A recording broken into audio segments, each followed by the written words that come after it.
किसी जमाने में एक कफन चोर हुआ करता था।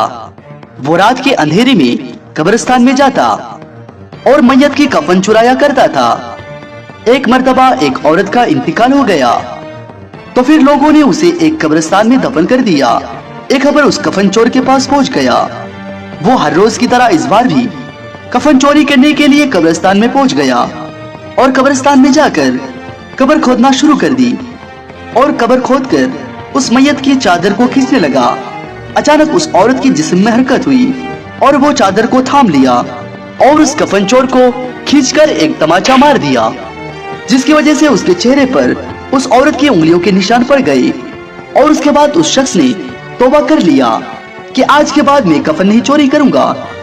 उस दिन के बाद से वो एक अल्लाह के वली के महफिल में जाता, लेकिन वो हर वक्त अपने चेहरे को ढक कर रखता था। एक दिन उस बुजुर्ग ने पूछा, ये क्या बात है, क्यों तुम अपने चेहरे को हर वक्त ढक कर रखते हो? तो उस शख्स ने कहा कि अगर आप इजाजत दे तो मैं इसके बारे में आपको बताऊंगा। उन्होंने कहा, इजाजत है। उसने अपने चेहरे से पर्दा हटाया तो उस बुजुर्ग ने उस निशानी को देखकर पूछा कि ये निशानी किस चीज की है? तो उसने अर्ज करने लगा कि मैं एक कफन चोर था कि एक मर्तबा मैं एक औरत की कफन चोरी करने के लिए गया था और जैसे मैंने उसकी कफन चोरी करने की कोशिश की तो उसने मुझे खींचकर एक थप्पड़ लगाया, जिसकी वजह से उसकी उंगलियों के निशान मेरे चेहरे पर आ गए। उसके बाद मैंने तौबा कर ली। आप दुआ करें अल्लाह मेरे तौबा को कबूल फरमाए।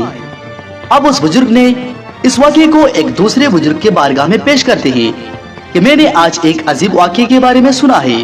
और उन्होंने वो सारा माजरा बयान किया कि एक मुर्दा औरत को अल्लाह ताला ने जिंदगी बख्शी और वो कब्र में जिंदा होकर कफन चोर को तमाचा मार दिया।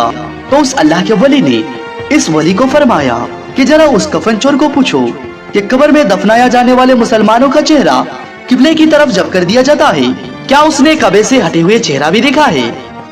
अब उस बुजुर्ग ने कफन चोर को पूछा कि मुसलमान मैयत को कब्र में रखने के बाद उसके चेहरे को किबला की तरफ कर दिया जाता है, क्या तुमने किबले से हटे हुए चेहरे भी देखे? क्या तुमने किबले से फिरे हुए चेहरे भी देखे? तो वो शख्स ने कहने लगा, जी हाँ, मैंने बहुत सारे चेहरे को किबले से फिरे हुए देखे। तो उस अल्लाह के वली ने फरमाया कि यह बुरे खात्मे की अलामत है, अस्तगफिरुल्लाह। और वो बुरे खात्मा चंद वजूहात की बुनियाद पर होता है, जैसे कि शराब पीने की वजह से, माँ बाप की नाफरमानी करने की वजह से, जिना करने की वजह से, नमाज में सुस्ती करने की वजह से, सूद खाने की वजह से, मुसलमानों को तकलीफ पहुंचाने की वजह से खात्मा खराब होता है और कब्र में ले जाने वाला मैयत के मुंह किबला की तरफ करके चला जाता है, लेकिन बुरे खात्मा की वजह से उसके मुंह किबला की तरफ से फिर जाता है।